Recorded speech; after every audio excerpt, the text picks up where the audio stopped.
Bumili pala ako sa online ng mouse trap. Tingnan natin kung effective ba ito.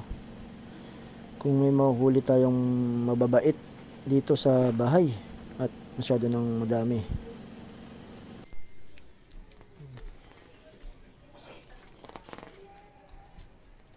Tapos dito ko ilalagay sa ilalim. Yan, tingnan natin kung may mahuhuli siya. Yan.